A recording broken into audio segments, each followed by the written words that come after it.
Jam Session is a podcast where two guys who grew up in Dallas-Fort Worth discuss sports, craft beer, life, and their experiences living in one of America's most vibrant cities. If you love sports, you're going to love this show. If you love craft beer or you're curious about it, you'll love this show. Great conversations with good friends is what Jam Session is all about. Welcome. It's nice to have you here. I hope you enjoy it. I think you will. You're listening to the Jam Session Podcast. I was told that I could listen to the radio at a reasonable volume. With Cowboys insider... What's your name? Jean-Jacques Taylor. That's my name. Radio personality and craft beer expert, Matt McLaren. He's a very strange young man. He's an idiot. Comes from upbringing. And now, the Jam Session Podcast. It is indeed Jam Session. Subscribe, rate, and review, and hang out with us for a while. Right here on the Jam Session Podcast. The moment we've all been waiting for has arrived. Ladies and gentlemen, the radio, TV, and now podcast star, the sexy Jean-Jacques Taylor. What up, dog? I would be the non-sexy one, Matt McLaren. And this is Jam Session, the podcast version 43, asking simply that you prepare to be dazzled. If not entertained. And man, I would have to say, depending on what side, see, maybe you weren't as much last night, but the Alabama Crimson Tide, once again in Miami, the Tide rolled. I mean... Man, fuck the Tide. And wow, look at you. We're not even a minute into the podcast and you drop an F-bomb. Well, that's because you were disingenuous this morning, and I expect more from you. Man, that is amazing. I mean, I really do. I don't expect a lot more from you, but I expect more from you. I mean, every time we do a show, we have a brief little chit-chat about life, what's going on. What do you want to start with? Well, Jacques, I think we should start with Dan Quinn today in the Cowboys. What the fuck are you talking about? No, I was trying because here's what's going to happen. I was actually... I'm surprised you're so pissed about the game. You knew you were going to lose. See, now you're being an asshole. No, I mean, for real. Am I wrong? We talked about it the other day. You didn't think Ohio State was going to win. Here's the frustrating thing about the game. The very bottom line frustrating thing about the game is, and I told you this probably a week ago, I said we have a 2-lane country road opportunity to win the game. We got to do a certain thing or a couple of certain things to win the game. And frankly, if I can be honest, I mean, the other thing is I told you our pass defense, that's why Alabama bothered me. I'm like, our pass defense has sucked all year. Yeah. But I love the way we played. We just weren't good enough. But when Trey Sermon got hurt on the first play, I'm like, that's pretty much one of your two roads to win. And that was the biggest road because your only hope was to have balance on offense so that you could score 40-something points a game because that's the only way you were going to beat them. Yeah. And without him being able to run, help you control the clock, set up some stuff from Justin Fields so he didn't have to do it all, it was just not going to be a favorable outcome. And then, you know, I'm a pragmatist about these things, man. Because I watched the game with my dude. I was actually proud of my dude. He watched the whole game. It became very clear, it was really clear pretty early, but we were scoring, but everything was such a struggle, and Alabama was so easy, and It became a matter of time before you go, at some point, just because they're good, they're going to stop you, and you've shown no indication you can stop them. And so at some point, it's just going to get out of control because you can't stop them. Yeah, and that happened in the first half pretty quick because Bama scored on 5 of 7 possessions in the first half. One of those was the fumble, which I thought, okay, all right, maybe Ohio State can make this a game, but that's with Alabama giving them the ball and giving them some opportunities. And then the other possession, of course, was the one right before the end of the half. But that was the worst one. It was just, and that's what I kept thinking. I was like, man, Shaun Wade is supposed to be a top 10, top 15 first-round NFL draft pick, and Devontae Smith is making him look like he's not even on the field. Oh, see, I would say that was the talk coming into the season. But, I mean, obviously, I've watched every Ohio State game, and I had a conversation with Albert Breer last night. I'm like, Shaun Wade, I'm glad he came back, and he's a really good dude, but he hadn't played anything close to being a first-round corner this year.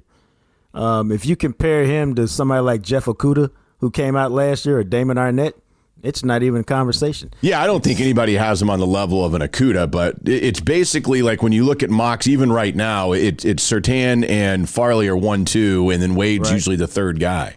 Well, he's which I couldn't believe that. I was like, holy crap. I mean, Devontae Smith ran right by him a couple of times. But then again, you're talking about the best wide receiver, maybe one of the best wide receivers we've ever seen in the collegiate game. Well, that's why I was so glad he got the Heisman this week. Yeah. Because I was like, giving it to anybody else is just a joke. He's the most dominant player in college football. You can't do anything with him.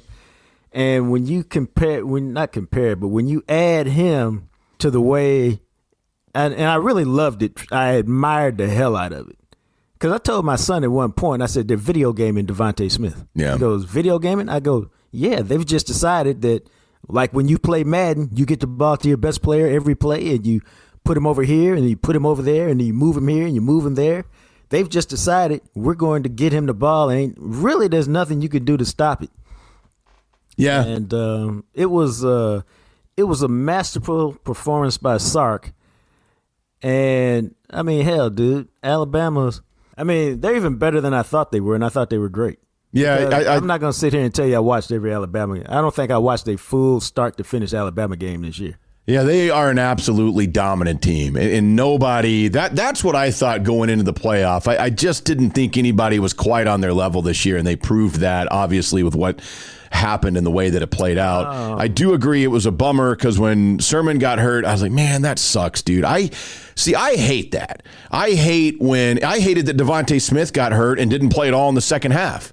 I didn't hate that because I was like, dude, he's going to have 21 catches for 400 yards. I know. It might have been one of the most epic performances we've ever seen, up there with like the Vince Young title game in 2005. Yeah. But, you know, that's just, I always hate when that happens, even if you're rooting against a team, because you want that team to be at their best, regardless of whatever the outcome was. And that's why when Sermon was walking and the way he was holding his arm, I was like, man, that sucks. He's not coming back. Like, he's done. Once I saw the replay, I was telling my dude, I said, I bet he broke his collarbone.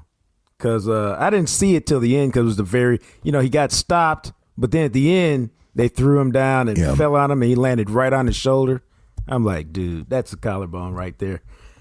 Especially then when they say he couldn't lift his shoulder. It became pretty obvious to me. And then that put way too much pressure on Justin Fields to have to carry the offense on a week where you knew he probably hadn't practiced some because Ohio State, like most college programs, are so tight-lipped about everything. And then it became obvious early that he wasn't he had to be spectacular, like Deshaun Watson spectacular, for them to have a chance, because you had to score in the 40s to have a chance. And when he missed a couple throws early, I'm like, I don't think he's got it today. And without the running game, maybe we can fall into some stuff, but it's going to be a hard fight. Yeah, and I also thought, because you brought up Sark earlier, and I thought when you look at the offensive game plan for Alabama, it was almost night and day first and second half, and partially because they got up so much, they were trying to eat clock and sustain drives. Part of it in the second half was there was no Devontae Smith, so they weren't taking the deep shots. He used a lot more motion and a lot more like short route stuff in the second half. And also Mac Jones, one thing that I noticed about him, it was really weird because Kirk Herbstreit goes, Mac Jones hasn't been pressured all game. And literally the next snap is when that dude came off the edge and hit him and got the fumble recovery. And after that, Mac Jones, the rest of the game, anytime he sensed that he was about to get under pressure, he just ran or kept the ball himself to make sure that he didn't fumble again. I thought that was interesting on his part as well. No, it was what happened was Ohio State really didn't have a lot of flaws. But I think I told you a couple times, last year I thought we had a great team. This year I've always called them a really, really good team. But they didn't have very many flaws, but Alabama just exploited the flaws that they had. Like, one reason why their pass even so bad is they didn't have an elite pass rusher. And last night you saw it. The only way they ever got any pressure was when they came off the edge a couple times. And that wasn't enough to disrupt Mac Jones. And without putting any pressure on him, I mean, dude, as soft as they were playing on the corners, it was pitch and catch. It was 7-on-7. Yeah, and obviously once we saw it midway through the third quarter, you knew that there just wasn't enough possessions left in the game, barring Alabama with a couple of turnovers to allow Ohio State to even get into this thing. So it is another national championship for Alabama. They're 18th overall, which only Princeton and Yale have more national titles. And those don't even count in the history of the game. Helmets and actual pigskins. I mean, it's just absolutely amazing. And, you know, I was thinking this in prisoners of the moment, greatest team ever type thing, who knows? But it's certainly up there because when you look at this Alabama team from 2020, they didn't play any cupcakes. There was no Tennessee Chattanooga or the Citadel or Texas State or anything like that on their schedule. They played 11 games against the SEC and then 2 games in the college football playoff. 13-0. It's only the second time in Saban's history at Alabama that he's finished undefeated. They were undefeated when they beat Texas in 2009 for that title. They hadn't been undefeated since then, and they did it in the craziest of years. I was looking at this earlier. Alabama finished by beating, when it's all said and done in the AP Top 25, they beat the number 2, number 4, number 5, number 7, and number 13 teams in the country. 5 top 13 teams, and they beat them by an average of 19.2 points. Like I said, man, they were where's that? The touchdown where Najee runs a wheel route. Yeah. Makes basically reaches behind with one hand and basically makes a nice catch, stops, makes a cut inside, runs 5 yards, and then hurdles a dude to get into the end zone. Mm-hmm. I looked at my dude and I just said, the fuck? Yeah, you can't stop that. I mean, really. Impossible. I mean, I was like, dude, there's just not much you can do about that. So there's just not much you can do about that when that happens. All you can do is say, well, damn, that dude is good. Yeah, pretty much, man. You know, my team, they played several national championship games. I think they're 2 and 3 in them, something like that. But I always look for one or two things. And last night's game on the real didn't really bother me. And here's why. One, Alabama's a great team. They're like an outlier great team. Yeah. So, I mean, there's really no shame in losing to Alabama. Number 2, now this is just me now. And I look with a very discerning eye. All I ever ask when my team is playing in a national championship game, and we've, like I said, been fortunate enough to play in a few of them, is show up and play. Come prepared to ball out, and then whatever happens, happens. And so I don't have any doubt that they came to ball out because they scored early. They had the turnover. They came out in the third quarter and got that touchdown, I think, to make it 38-24, something like that. So there was no quit in them. There was a lot of playmaking. They just didn't make enough plays, and then they didn't play good enough. But they showed up ready to play. And whenever they show up ready to play, I'm good with it. But last night, man, that was a beast. Now I'm going to take a shot, man. I really am. I'm going to take this shot. Because I saw a lot of this on Twitter. And for those of y'all who know me, because I had a couple friends say something yesterday. I was like, come on, man, you know how I roll. I'm going to ask you, Matt, when have you, in the 2 years you've really known me, seen me on Twitter during an Ohio State game? I don't think I have, honestly. Because I don't. Yeah, I was going to say, usually it's before the game, you'll say maybe a prediction or what you think, and then after the game, you'll jump on. But you're not really a guy that tweets about plays or anything while Ohio State is actually playing. I have never, ever done it. Yeah. Because I don't like to be on Twitter during the game because Twitter, although I participated in it, it's a cesspool when your team is playing. So I stay off of it, and I watch the game. Now, I took a extended victory lap on Clemson because they were very disrespectful. And I take victory laps over Michigan because I have sports hate for Michigan. Outside of those two teams, I don't really say anything on Twitter while my team is playing. Now, back to my original point. I saw a whole lot of stuff on Twitter last night from you-know-who, Matt. The Aggies. Oh, my God. They were I mean, I saw a whole. They don't deserve to be in the national championship. You guys lost by 28-2, man.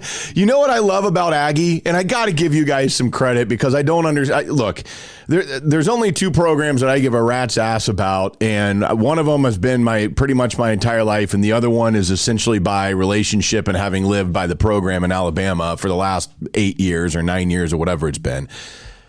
Aggie last night cracked me up when they were like, we finished in the top 4, highest ranking. This tells you everything you need to know about historically where the A&M program is.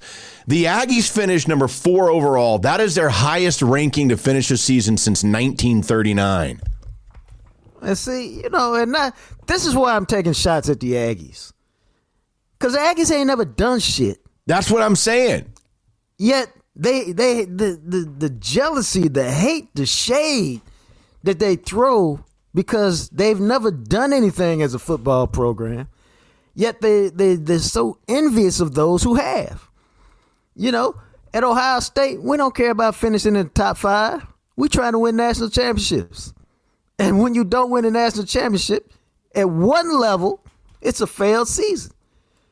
The Aggies trying to win the SEC West. I mean, that's y'all big goal. Can the Aggies win the SEC West? That's the big goal for the Aggies. They can't even conceive of a national championship yet. So here's what I'm looking forward to. Now that you got your coach and you got your program set, now that you got your team set, now that you talked all that shit this year, I'm ready for the Aggies next year. I want the Aggies to strap it up, and I want to see what the Aggies have. I want to see what the Aggies can do. Check this out, Matt. When they actually have to play a little bit of a season with expectations. Yeah, it's going to be interesting. It's been a minute. Because here's the thing. You still are going to have to beat Alabama. And you're still going to have to play LSU, who's going to be better than they were this year. That's for sure. Hard to be worse. And you're still going to have to play Auburn. And when you win some and you lose some, beating those 3 teams in any given season is going to be very difficult for that program to do. Can they do it? Sure. Have they done it? No. And so we will see if they are able to do that somewhere, some way, somehow. But man, I just saw that, and it goes to your point for a program that historically just has not done much. And I'll tell you right now, if the 2021 season goes according to plan, there is no reason for the Aggies not to be 5-0 when they go to LSU. Or whenever, not LSU, whoever will be that 6th game of the season, because their non-conference next year is a joke. It's one of those ridiculously easy non-conference schedules. So outside of that, you don't have to play Georgia or Florida in your cross division this next year. So take care of the teams on your schedule, and maybe you've got a shot. We'll see. But it was a hell of a coronation for Alabama, dude, and. Just incredible. And, I mentioned the teams that they beat. Think about this, and maybe you can recall this, because I was trying to think this morning, and I tried to find another team that had done this. They had the Heisman Trophy winner, obviously. So Devontae Smith was also this, okay? So they won the Biletnikoff Best Wide Receiver, the Davey O'Brien Best Quarterback, the Doak Walker Best Running Back, the Remington Best Center, and the Outland Trophy Best Lineman. And they also won whatever award is given to the team with the best offensive line. So you have all that on one team. They have, and it depends on how many guys actually get taken. They have anywhere from 5 to 7 first-round draft picks. I remember a team like that, really. It was I believe it was the 2017 Ole Miss team on my NCAA 14 franchise mode with Ole Miss that had. I was like, come on, man. that had all of that and the defensive player of the year too, and we went undefeated as well and put together a masterful year. Dude, and the guy playing quarterback was a created player named Innocent McGovern. God, that's a great name. Well, I made him. I had to go recruit him, and I put him in another state so he wouldn't be easy to get. But he signed with me, and in my backstory, because I was creating like an actor. My backstory: he was from Ghana, and he had immigrated to the States and played high school football, and that's why his name was Innocent McGovern. Well, there you have it. And so Alabama, man, I mean, they legit, if Najee Harris gets drafted in the first round, I don't think he will, but with running backs, it's so hard to tell anymore. That guy, they couldn't tackle him. But, man, they've got 6 draft picks in the first round. And if Harris goes, that could be 7 first-round draft picks. Now, 2 of them are defense one of them in Barmore. But if Harris goes in the first round, you could see 6 Alabama offensive players, 6 out of 11, be drafted in the first round of the same NFL draft. And that's after 2 of them were drafted last year in Ruggs and Judy. And Tua. It's insane. And then insane's a good way to. And before we move on, let me throw this last one out at you. Because I was like, okay, Nick Saban is the GOAT. He passes Bear. He's got 7 national titles. Nobody else has that many. The 1 at LSU and 6 at Alabama. In the history of college football, okay, not in the poll era, I mean in the history since they started playing this thing, the very first national title game in 1869, 55 programs claim at least 1 title.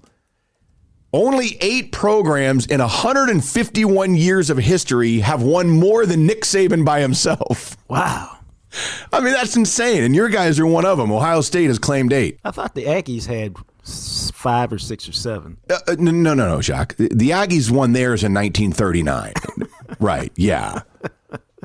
I know it's confusing. I get it. But yeah, the actual, and it's what it is, right? Now, then again, to be fair, Princeton, Yale, and Pitt are 3 of those programs, and they all won like almost all of theirs. I mean, Princeton and Yale won all of theirs before anybody was alive. Right. They don't even count, man. I'm going to be honest with you. They don't count. All right, before we get in with our ESPN Cowboys insider, Todd Archer, he, of course, brought to you by Blue Star Motor Group. They specialize in superior quality, Carfax-certified pre-owned vehicles of all makes and models.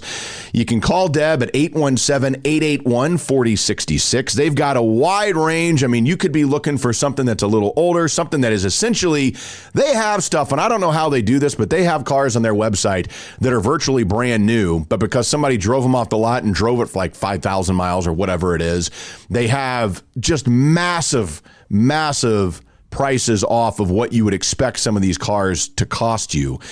A fine selection. Some of these cars are absolutely loaded. So check out what they have for you today. Inventory and pricing available at bluestarmotorgroup.com. Again, you know how we are with local things. This is a local family-owned business at Blue Star Motor Group. And, of course, as I mentioned, their entire inventory. See it all. Customer reviews, pricing, what they have, all the specs and everything at bluestarmotorgroup.com. As we continue with that said, here he is indeed, brought to you by BlueStarMotorGroup.com. It is ESPN NFL Nation reporter Todd Archer joining us. And Todd, we've talked to you multiple times on the podcast. We talked all season long about Mike Nolan. He is no longer here, and the Cowboys go out and get Dan Quinn. Your thoughts on the hire? I think it's a good hire. I think it might be the best one they possibly could have made. And I know people are going to say, well, what about the blown leads in Atlanta and 28-3 in the Super Bowl and his record the last couple since getting to the Super Bowl in Atlanta and getting fired at 0-5. Yeah, I got all that. Show me the perfect candidate out there that you wanted as the DC. Like we can poke holes in everybody's candidacy, but I think the Cowboys did the right thing in going to a guy who has used the scheme that the Cowboys used before Mike Nolan. I think they said, our bad. We really made a mistake here. This is not the scheme for us with the talent that we have. So we better win now. And the guys that we have on this roster played fairly well, or at least better than they did in this other scheme we tried in 2020. So I like it. I think it's a good hire. What is it you think Dan Quinn can help bring to the Cowboys defense? I guess I'm going to say it goes back to what they have. Like, I'm not expecting him to be number 1 in points and yards like he was in Seattle, because he doesn't have Cliff Averill and Bobby Wagner and KJ Wright and Earl Thomas and Cam Chancellor and Rich Sherman. He didn't have any of those guys. So just be like a little bit better than what they were in the Marinelli era and take the ball away a little bit more. That's all you want from your defense, because this is a team that's built on its offense to score points. So if this offense can get 10-0, 14-0 leads like we think it can when everybody's healthy, which is another issue, obviously, then that makes it easier to play effective defense. What does he bring? I'm not going to sit here and say, well, he's really a good tactician at knowing how to. I'm not going to lie to you like some other people you might have on the air and get into the deep X's and O's on this crap. But I think you look at his track record and the scheme that he plays, that fits more with what the Cowboys have. That being said, Jerry Stephen Jones, Will McClay, everybody else over there, I don't know how many draft picks you're going to end up with. It could be as many, I think, of like 8 when you add in the compensatory picks. 6 of them better be on defense, unless you've moved up to get some really good defensive players. But this draft has to be about defense. And please, let's forget about free agency for 2 reasons. One, you were awful at it last year in trying to sign guys. We can get into that if you want. And 2, they're not going to have the money to go out and get guys that will be game changers. So you better hit on your draft picks. And I think that this scheme will help the Cowboys better identify the players they need to have to operate the scheme. Yeah, that's what it seems like to me. I mean, we were talking about this, Jacques and I were on the last episode that we did. Of all the guys that were available, Dan Quinn was the one that would actually get me excited just because of his history coming from Seattle, the success that he had. Obviously, with Atlanta, you can say what you want about their defenses, but he was the head coach, not necessarily the defensive coordinator. But I think, and Todd, you brought this up, the concern would be, okay, yeah, he created the Legion of Boom. He was a big part of that early on and helped them win Super Bowls. But as you mentioned, they don't have an Earl Thomas and a Cam Chancellor and some of these guys. Now, they do have a Tank Lawrence. Maybe they have a healthy Leighton Vander Esch, and maybe he'll revert back to what we saw a couple of years ago. But it really feels like the Cowboys, the talent gap that there is from what Dan Quinn was used to playing with in Seattle when he was good to what they have here is very, very wide. Oh, no question. I mean, if you went 1 for 11 or 1 through 12 on that Seattle defense, who on this defense would start, right? There's not a linebacker that would start over the guys that they had. Remember that the Malcolm Smith won a Super Bowl MVP. We didn't even talk about him as one of their linebackers. So maybe Leighton would start over him if they move positions, but he's not starting over a KJ Wright or a Bobby Wagner. I guess theoretically DeMarcus could start on that defensive line, but again, that was a Cliff Averill was a 12-letter cuss word, and Michael Bennett was a 12-letter cuss word when he was there the second year, and when they lost to New England in the Super Bowl anyway. So, this is – so do you put Diggs over Browner at the other corner spot opposite Richard Sherman? Okay. So we're at 2 or 3. So, yeah, this is a defense that needs a talent upgrade, but they're moving to a scheme that is effort-based. And we saw Rod Marinelli do well enough to get a team with the best record in the NFC in 2016 to go 12-4 and 12 in 2014 with a effort-based defense with guys like George Selby, Jeremy Mincy, Nick Hayden. Yep. Help me out. Who am I missing? So they're anonymous. We don't know. Right. So I think that helps mitigate high effort, intensity, effort, all that kind of mumbo jumbo mitigates talent when you're requiring. Think of how the Cowboys have played an offense, and I'm mumbling here, but under Garrett was, and maybe a little bit to an extent under Kellen Moore, our guys are going to be better than your guys. We're not going to scheme you open by any stretch of the imagination, but Dez is going to win a one-on-one. Witten's going to win his one-on-one. The old model, so they're going to. Well, with this defense, it's not about this guy has to be better than that guy, and this guy has to be that guy to win. I think that was a little bit of Mike Nolan's scheme. Now it's more of like, hey, man, just run to the ball, try your ass off, play hard, and you'll be a functional unit, which is, even when we're saying at the end of the season the Cowboys are better, the only thing they did better was take the ball away. They weren't better.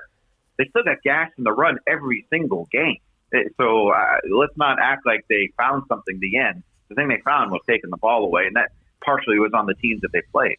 Who on this defense is a keeper? Well, DeMarcus Lawrence, you keep him, and not just because you have to. He's a really sound and solid player. You keep Randy Gregory. You keep Neville Gallimore. You keep Antoine Woods. Anybody in that secondary, I don't know that you keep who are free agents. I'd probably keep Jordan Lewis among the Louis Ouzieff and Xavier Woods free agents to be. I'm keeping Leighton Vander Esch, not just because of his contract, but I think I still think the 2018 version of him is in there, and it can still be a really, really good player. I'm not keeping Jalen. I'm moving on from that one for a lot of reasons, but including the salary cap purposes. Donovan Wilson, yeah, sure, okay, but I'm not letting Donovan Wilson stop me from taking a safety early in the draft either. So, what did I come up with, 5? Somewhere right. I thought it was interesting you said you'd keep Jordan Lewis amongst the safeties. How come? I mean, amongst the corners. Probably because I like the kid, and I think he's got a little moxie. I'm not going to swear, but a little poop in his neck. Yeah. And I think you need that as a DB. He committed far too many penalties. He had 8 penalties, led the team. Him and Jalen Smith both had 8 penalties. So that is concerning, and it might be a technique issue, but I just think there's something still about him that I would keep, provided the price, as always, is the right price. I'm not going to keep him at $8 million a year or something like that, obviously, but if he takes an Anthony Brown type of deal, I'd keep him around. And as I continue to hog this interview right here, I like to point it out on a rare occasion I do it. Okay, Jalen Smith, I can't let that go. Okay, you said we already talked about Jalen Smith last week. So, well, everybody didn't listen last week. Salary cap reasons. It made a great soundbite. Thanks. Salary cap reasons is one reason you wouldn't want him back. Salary cap implications. What are some other reasons you don't want Jalen Smith back? I don't think he fits in what they need to do. I don't think he's can move anymore. I don't think he's the leader you want in your room. I don't. Now, this is all just my opinions from afar, right? But I think we can all see it. The celebrating at the wrong time drives me crazy, and that's probably not a reason the Cowboys should cut him, but it drives me crazy. It's what I would do. I just think they tried to make it work. They thought they had a contract that was going to be favorable to them, and they have a way to get out of this contract on the 5th day of the 5th day of the 2021 league year. If you keep him and you guarantee his salary for this year, to me, I don't know what you've done other than hope that he can be the player he was, not even when he made the Pro Bowl, but the player because he wasn't very good that year. In 2018, where you can remember impactful plays. Tell me one impactful play he made, like attacking the line of scrimmage and blowing somebody up or chasing somebody down. I realized he had the fumble return against Washington and took it down to the 4, but he didn't cause that. That was more of the quarterback panic and there was pressure up front and they threw it to him. So I don't know. I just think that it's just time to move on. Yeah, I think, and you mentioned this in this conversation as well, the idea of a safety, because Dan Quinn and the defense, I mean, obviously with Earl Thomas in Seattle, and then when he got to Atlanta, they went out and got Keanu Neal in the first round as a guy they were hoping might turn into an Earl Thomas type player for them in that defense in Atlanta. I'll be curious to see if the Cowboys, because of the way Dan Quinn kind of brings that to the defense, if we will see a change in philosophy whatsoever with how they look at the safety position here, in not just this draft, but maybe in the next couple of drafts moving forward, if Dan Quinn's going to be here for the 3 years. They have to do more than just draft guys in the 4th, 5th, and 6th rounds, right? I think we can agree to that. It doesn't have to be number 10 overall. Right. It does, but just make an effort to say that the position has some value to it. When you started this question, I'm like, oh, God, here we go with Earl Thomas again. Let's close that door. But I think there's one thing to remember about Dan Quinn. His background isn't as a secondary guy. Right. He's a defensive line coach. So my immediate thought was they're going to look for defensive linemen. And you look at what they did in Seattle over the years, not even from the guys I mentioned, like Averill, who they added either in a trade or free agency, or Michael Bennett that they added in a trade, I think, from Tampa, or maybe in free agency. But guys like Brandon Mebane and, real a big, thick dude who could still get up the field and stop people. I mean, that guy was a really good player for that defense. I think Quinn brings something to the defensive line, maybe more than the secondary, based on his time in Seattle, because that was – they always tell us here, right? Jock, and you told me this. when the Cowboys were really good, they rotated 8 defensive linemen and won Super Bowls with the Tony Tolberts and Tony Casillas and Jimmy Jones and all them guys, right? That's what Seattle did. If you go back and look at how good that defense was, they were rotating a bunch of guys through there that could all play. So I think Dan Quinn might have a bigger impact on the defensive line in what the Cowboys want to do there than they would do than necessarily in the secondary. But let's be honest, they got needs at all 3 levels of this defense. Yeah, they do. So what's next for you, man? What's next for me? Well, is it all about free agency now, or filling out the coaching staff? Filling out the coaching staff, the draft. I mean, you got a top 10 pick. That makes it a little more exciting, I guess, than having the picking the teens or lower. I hate the draft, though. you look at I just hate how, all of a sudden all of us media types become these experts on guys that we saw for like 3 weeks. Like I'm watching the Alabama game, and I'm like, go get that Barmore guy. 3 weeks ago, I couldn't tell you anything about the Barmore dude. Like, I'm sure he's an Alabama guy. I'm sure he's a good player. And, I'm sure I saw him play. I'm like, wow, that guy's good. But last night, I'm like, that guy would be really good to have on the Cowboys. Like, and that's what we do in the media. Like, we watch a game, I'm like, oh, yeah, go get that guy. Oh, he played for Alabama. Go get any Alabama defensive player. Well, hell, that's what Washington did. Works for me. Now, I will say this. One guy I do know in college football is Surtain, the quarterback. Oh, yeah. I covered his dad. And in the 20-something years that I've covered the NFL, Patrick Surtain Sr. is the best cornerback that I have seen play on the teams that I've covered. Really? And his kid is, I think he's legit. They're going to knock him he doesn't have like high-end speed. He doesn't blah, blah, blah. Just watch the kid play. He's a really good player, and he's going to be a really good pro. I mean, if he's there at 10, Cowboys take him. Oh, yes. I would love that. He's better than Trayvon Diggs. Like coming out, like he's better than Trayvon Diggs is right now. And if they paired him with Diggs, I think you have a legit 1-2 cornerback for the next however many years you want those guys to be here. That would be incredible if they're able to get him at 10. Yeah. And then after that, okay, then you look for your defensive tackle types, your pass rusher types, your linebacker types. And, obviously if they do move on from Jalen, they need a linebacker to get in here. So, but this is a passing league and a passing game that you must stop. And I think, run defense, look, we'll go back to the effort thing. When these guys had Marinelli here, there was one year they finished first in the league in run defense. And I dare anybody to kind of to remember that. But they were a functional run defense when Marinelli was here, because it's all about effort and getting up the field and disrupting and not reading and reacting and taking guys on, which was not the MO of what these guys that they had on this roster was. So I think their run defense will be much better in 2021, simply not just because it can't be worse, but I think going to this scheme will help them become a better run defense. All right. Todd Archer, as always, man, we appreciate it. Thanks for doing this with us. Thanks, bro. Yeah, see you, fellas. Thanks. All right. We'll see you. Thanks, guys. So as we move forward from Jacques' profanity-laced opening of Alabama, Ohio State to, what's funny? It's going to be so awesome because every once in a while, like if I drop an F-bomb or something, I'll get a message from somebody about it. And what's funny is you've done it as well, but nobody I think cares. I don't know why I'm so offensive when I drop an F-bomb.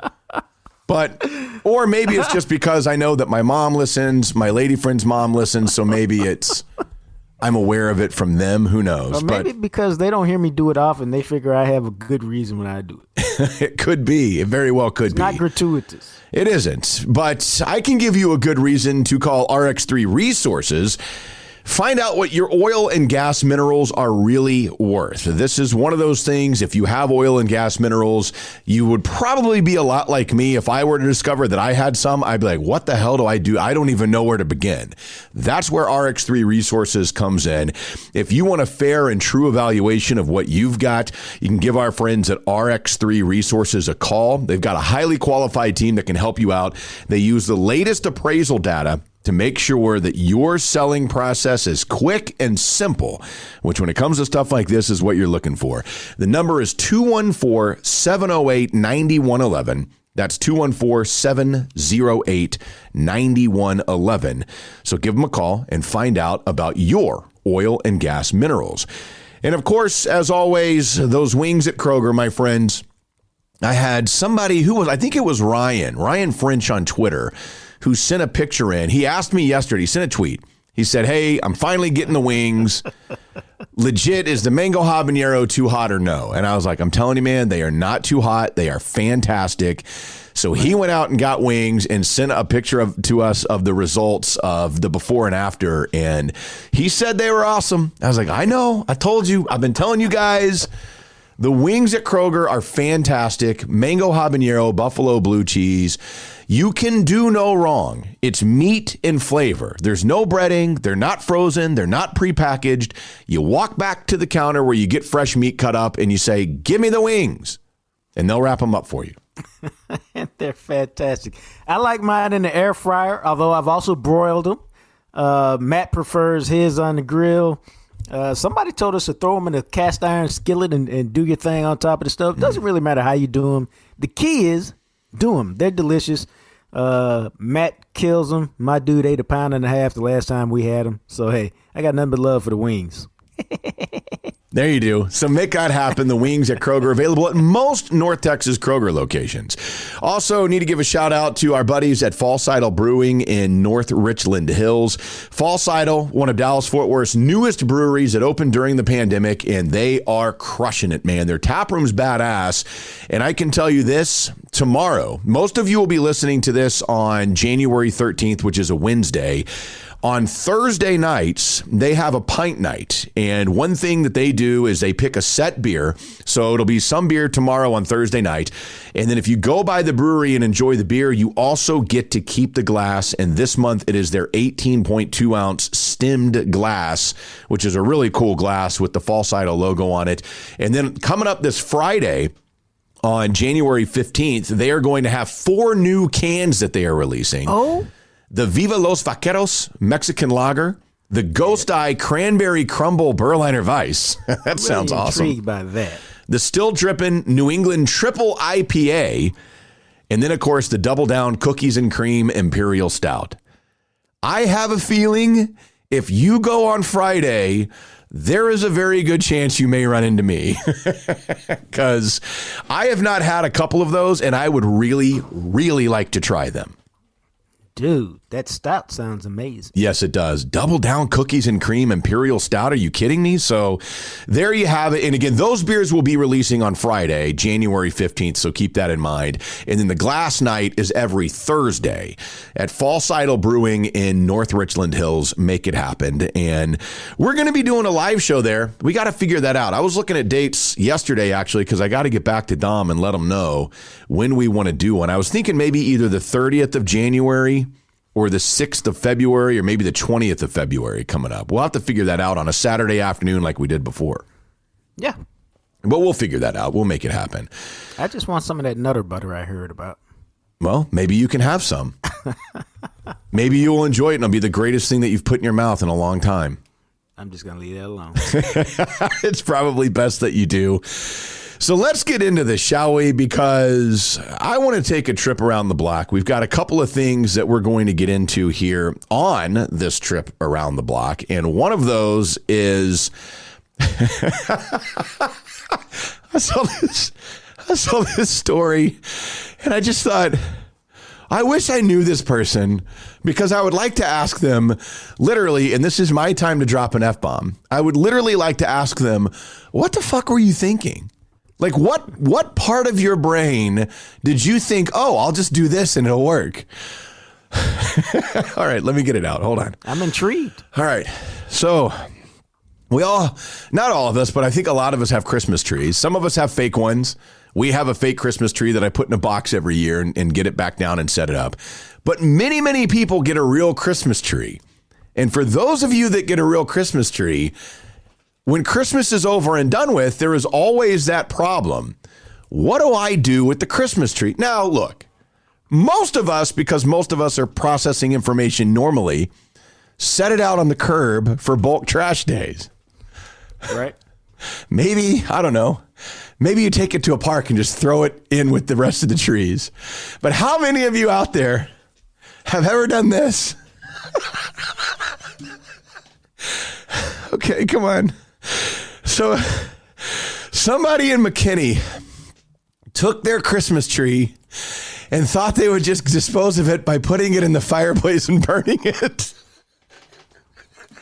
What were they, That's what I'm saying. It's a thing that they probably said, oh, it's just wood. Yeah, it's a fire. It'll burn. Right? No, man. So apparently they tried to stick it in the fireplace like you would stick it into a wood chipper where they're holding it and just like trying to let it burn a little bit at a time. And I hope it wasn't like a dry tree that just went up in flames. Pretty much, man. Because, of course, look, I don't know how many of you know this, but a tree, a real one, is made out of wood. And when you're starting a fire, you use wood. So this dude sticks his tree in the fireplace and tries to burn it to dispose of it. Lo and behold, the whole thing quickly catches on fire, and now he's got a problem. He calls 911, and the McKinney Fire Department comes out and has to put out his Christmas tree fire. I can't get over this. God.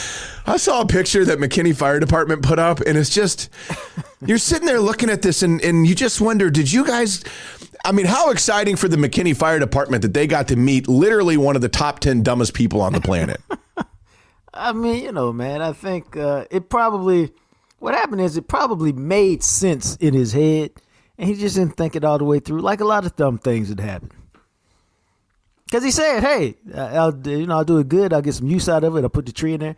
But, dude, a Christmas tree, especially this time of year, is incredibly dry. Because you've cut it up and it hadn't been getting a water source and all this other stuff. I mean, that's why they cause fires when they're just electrical fires, because they're so dry, let alone when you really try to torch it. Yeah, man. I mean, think about this. Man, and again, that thing went up like a match. This isn't like a log you're throwing in the fireplace. It's a 6 or 7 foot tree.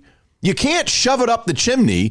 So it's literally like he just was going to like feed it into the fire. I guess he thought, oh, this part will burn and then I'll just put the next part. Like, yeah, I said it. I don't know. Sense till it didn't. Yeah. And now this guy, his entire fireplace, like the front of it was like white stone or whatever. Not anymore. Now he's got a black stone fireplace. Wow. And I just thought, look, when I was a kid, I used to like to light stuff on fire. I thought it was fun to burn things. Not so much anymore when you realize, man, fire can be really difficult to control. And if you work for the McKinney Fire Department, feel free to tweet at us, because I would love to know what your thoughts were when you walked into that dude's house and saw what was happening. I mean, this is like one of those things you're like, I don't get it. I tried to microwave my foil wrapped turkey and my microwave exploded. I mean, it's just, or like the warning on the hair dryer box that says, do not try drying while you're taking a bath or whatever. I'm telling you, man, we are a dumb people. At the core, I'm telling you, there is a fraction of us that just struggle with functioning in society. Dude. Oh, man. Absolutely fantastic. And then the other thing, as we continue here, and this one is not funny, but it'll lead to a couple of interesting stories, perhaps, because this is crazy, man. And I used to fear that, not only have I lived everywhere, I swear I've had like all these random ass weird types of jobs. But there was a time that I delivered pizzas, and a woman who was delivering a pizza in far north Dallas on Saturday afternoon was kidnapped and robbed. Or I'm sorry, I read that. It was at 10 o'clock at night. She had delivered a pizza, and this is at the North Dallas, up almost at Bush, off the North Dallas Tollway. 35-year-old woman was walking back to her car after delivering a pizza at an apartment complex when she was approached by someone with a gun who demanded money from her. He forced her into the vehicle. He got in the driver's seat. He threatened her, assaulted her. They drove around Dallas for like an hour. He made her stop at an ATM and took a $400 ATM withdrawal from her. And then for whatever reason, and look, this is Robber 101. If you're going to go to a convenience store to stop and get something, your hostage is going to get out of the car. And so this dude drives to a convenience store and she jumps out, runs inside and calls for help. And as of yesterday, when I was reading this article, they still have not found this dude. Really? Yes. And he fled in her white Kia Sportage. It sounds like they at least got that back, but he is nowhere to be found as of, well, yesterday. I don't know if there's an update on the story this morning or not. But how freaky is that? I used to fear that. Now, look, here's the thing, okay? I would have been 21, 22 when I was delivering pizzas one summer when I was home from college. And there's two things that a 21-year-old, that age pizza delivery guy thinks. One is this happening to you. I'm going to deliver a pizza. Somebody's going to rob me and who knows what. The other is the porn scenario where you deliver the pizza. I kid you not. You deliver the pizza. The hot chick opens the door. She's like, oh, you saw me in my robe. Well, I don't have any money. Why don't you come in? And you're like, why don't I? Hey, how about some extra cheese? Hey, everybody. You know, I mean, that type of thing. I used to think that almost like at every house I would go to. Is this the kidnap house or is this the porno house? Really? And of course, neither one of those ever happened to me. Okay, but that leads into the story. Is what is the most interesting thing that ever happened to you while delivering a pizza? Really, probably I had to deliver a pizza late at night once to a hotel out off of I-30. And now, for those of you that live in the Rockwall area, it's the Rockwall Inn. It was something else back in the day, and it wasn't as built up in that area as it is now. And I was like, man, I don't know about this. And I delivered the pizza and opening that was as close as I thought maybe the porn is about to happen, because a lady did answer the door in her robe. Some guy in the background was like laying on the bed and they were smoking a ton of weed. And I was like, because I'll never forget that. I was like, it's really weird they're smoking weed in a hotel. I wonder if the hotel is going to find out about this. And she just took the pizza and paid me, you know, but it was one of those where I was like, okay, are they about to invite me in for something here? Now, that never happened. I will say one time I had somebody who tipped me $20 for one box of pizza, which I thought, I mean, when you're 21 years old and you get a $20 tip for delivering a single pizza, that was pretty awesome. Right. But there really wasn't anything like really wacky or crazy. No, that's too bad for you. I thought knowing you, there may be a couple of different wilder stories. But hey, how long did you do that? One summer? Yeah, I did that for one summer. And again, who knows? Maybe your pizza delivery stories are better if you're not delivering them in Rockwall, Texas. Well, which the flip side of that is that's about Rockwall, DeSoto, Cedar Hill, a couple other places. Those are the only places I'd let you deliver pizza if you were my kid. Yeah, and so, I mean, I would have to go over the lake every once in a while to deliver to Rowlett, but I mean, it was working for Domino's, delivering pizzas one summer. I enjoyed it because basically you just walk into the store. Most of the time you're pretty busy delivering, so you're in your car listening to the radio, and you don't really have to interact that much with anybody. It was almost a self-sustaining job as long as you did what you're supposed to. Right. Which was cool. I have way crazier stories from Ubering, and honestly, the craziest stories, and we should do this in another podcast. We need to make a note of this. My stories from when I waited tables. Yeah, see, I think we'll do that because it makes a good fit. Your stories from waiting tables and my stories from being a bellman at the Hilton Anatole. And I did that for about 2.5, 3 years when I was in high school. So it was all kind of interesting. Yeah, I mean, there's always those things, man. But I remember, and I don't know if this ever happened to you, but the kidnapping thing reminded me. And when I was a little kid, we lived in Plano, and we lived off of Sailmaker in Plano, which was like in between like Spring Creek and Coit. And we were out playing, I think I was in probably first or second grade, and we were out playing in the front yard. And this car drives by, and I kid you not, this is really what happened. The guy stops, and you have to realize this would have been probably 1985-ish, 86 maybe. Right. And this guy stops. Me and my buddy Jeff were playing out in the front yard. And he goes, hey kids, come here. I got something for you. And we kind of looked at each other, and we don't even move. We just stopped throwing the ball.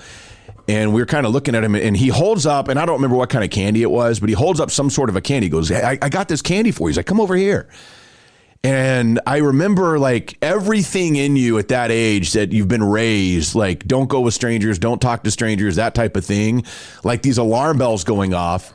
And I'm like, Jeff, go inside. And we run inside and the car takes off. And so my mom comes back out, and my mom was, you've met my mom. My mom is only 5 feet tall.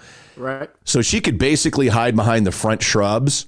This dude comes back around again and pauses in front of us. He goes, hey kids, come on, it's okay. And my mom steps out from the shrubs, and this dude just goes, and my mom could not quite get his license plate. But I always wondered, that was my fork in the road where I would have wound up in some weird dungeon with another family. Wow. Like I would have been like, oh, cool, a candy bar. Yeah, I'll get in. And next thing you know, so much for Matt McLaren, I would have been, who knows, Jonathan Helitile. I mean, who knows what my name would have become? Where would I have lived? Would they have saved me? I don't know. Did he just want a kid to add to his family? Who knows what would have happened to me? Well, that would have been the best case scenario. Right, not yeah. The worst case scenario. Well, I'm trying to go best case here. Best case, I would have been found and reunited with my family, and not like 20 years later when I see my mom in an airport and I'm like, Mom. I mean, those stories are so freaking sad, man. And anybody with kids, those get me every time. No, every time. But that's my kidnap story, my almost kidnap story, in case you were wondering about that. You. No, I'm glad, man. That freaks me out all the time. And I think as a parent, and I don't know if you've ever had this happen, but I remember one time when my son was probably 3 or 4, we were in Target during Christmas time, and I was trying to get him some presents, and I was with my brothers. And so I told my youngest brother, Mark, I said, hey, Maddox is going to go with you to look at the toys. Stay with him while I go over here because I'm going to get him something. He's like, okay, I got you. And so then I'm over looking, and I turn around, and there's Mark. I go, where's Maddox? He goes, oh, I thought he was right behind me. And I turn around, and Maddox is not with them. And that sense of freak out panic that you have, I mean, and sure enough, we run back over to where the toys were, and he's just standing there in the toy aisle. Right. But man, for a second where you're like all that stuff that could possibly happen, like just flooded into me all at once, where you go into where you will gut somebody and rip their throat out to save your child. Like you're just like, where is he? And then he's just playing with Legos or some Star Wars thing on the toy aisle. I'm like, Mark, what are you doing? It's like, you can't leave a 3-year-old in a store like that, man. He's like, I thought he was right behind me. Yeah, you thought. For you to think. That's one of those I'll never forget. Yeah. And as we continue, we want to tell you, of course, about a couple more of our fantastic sponsors, and also want to let everybody who is listening know, if you are interested in joining with us in 2021, it's a new year. I know some of you may have some ability now to jump on board and get the word out about what you have with your company, your business. If you're a local North Texas business, we are definitely looking to expand our sponsor list. So if you could, just shoot us an email. You can send me one, matt@jamsessionpodcast.com, and I can get you some more information on that and see if it would be a fit for you and your business. And also don't forget, we still have our t-shirts. Same email, matt@jamsessionpodcast.com, $20 plus shipping and handling. And we've got red and black, not all sizes anymore, but for the most part, I know we have plenty of large and extra large. And then we still have some medium in red if you're looking for that. And a little bit of 2XLs left in the black, I believe. And what, like 2 or 3XLs? Yeah, we got a bunch of XLs and 2XLs in black, bunch of them. So that's not even a problem. Okay, sweet. Yeah, so if you're looking for a t-shirt still, hit me up, matt@jamsessionpodcast.com. I need size, color, and your shipping address. Put that on there so that I can get those out to you, and we will make that happen. Of course, we would also like to tell you about HFX Foundation Solutions, another one of these great local companies that we're working with. It is HFX Foundation Solutions. Full service foundation repair company, and they take care of all of Dallas-Fort Worth. Tell you about this all the time, man. I don't know how to emphasize this enough. If you have cracks in your house, if you have doors that stick, you have a foundation problem, and that's like when you go to get checked up at the doctor and you're like, hey, doc, I noticed this weird thing. Is like, oh, I'm glad you came in because guess what? You would have had a heart attack a year from now. Your house is telling you that. Your house is saying, look, something's wrong. You could get it fixed now, with an easy checkup and they can take care of it, or you can wait until I completely collapse on myself. I don't know if that happens, but I'm telling you, it gets pretty bad. No, that's the beauty of it, man. And that's why I recommended it for everybody. You know, the lovely Rain's a realtor, so she deals with a lot of foundations and houses. And, you know, it's the one thing that you don't want to do a mulligan on. So if you think you got any kind of problem, get it checked. Get some peace of mind. It's the best thing you can do. Yes, indeed. And HFX Foundation Solutions is the way to go. You can call Aaron and his team over there. And look, they'll come out and give you a free inspection and let you know, hey, let's go ahead and take care of this. Or perhaps maybe it's nothing, but they can tell you with that free inspection. 817-770-0174. HFX Foundation Solutions is A-rated with the Better Business Bureau. You can check them out online, hfxfoundation.com. So join on with them. I'm telling you, man, that's one of those things. It's funny because we rent our house, you know, but if we owned this house, I would be looking at it and be like, okay, because I think this house has that problem, but I don't own it, so that's not up to me. But because there's a couple of cracks in the ceiling, and we have some of the door stickage issues, and just some of the things that you see, you know, I mean, if you've been in a home many times, you know what it's supposed to look like. And then over the course of time, you kind of get an idea of like, yeah, I think there's probably a little something going on here. But if that's you, get it taken care of with HFX Foundation Solutions. Also want to tell you about our good buddy Lauren Laddig with Edward Jones Financial Advisors. Edward Jones, of course, can set you up, man. They provide the tools for a reasoned, disciplined approach to investing. If 2021 is your year, I was talking to somebody about this the other day. Maybe it was my brother. Chris is investing in all kinds of things. But it's one of those things where, you know, I always joke and say, at adult parties, when they start talking about financial stuff, I just go, hey, diversify your portfolio. And then I walk off and get another beer. Lauren Laddig will tell you things, and she actually knows what she's talking about that will actually help benefit you. Whether it's... Well, no, I was going to say, man, I think it's the best thing you can do because the future is closer than you think. I had a long talk with my daughter just this weekend about going to see a financial planner. I recommended Lauren because you just want to make sure that you're doing all you can to maximize your money. There's a lot of things you can do with your money to maximize what you get, no matter what it is that you've got. Yeah, I mean, it's one of those things, man. You can make it happen, and she can make it happen for you, whether it's stocks and bonds, planning for retirement, which is a big deal for many people, no matter what age you're at. That long-term financial strategy, Lauren Laddig can help, and guess what? She likes craft beer. Yeah, she does. I'm telling you, she is a craft beer drinking financial advisor. Does it get any better than that? No. So give her a call, 972-563-1417.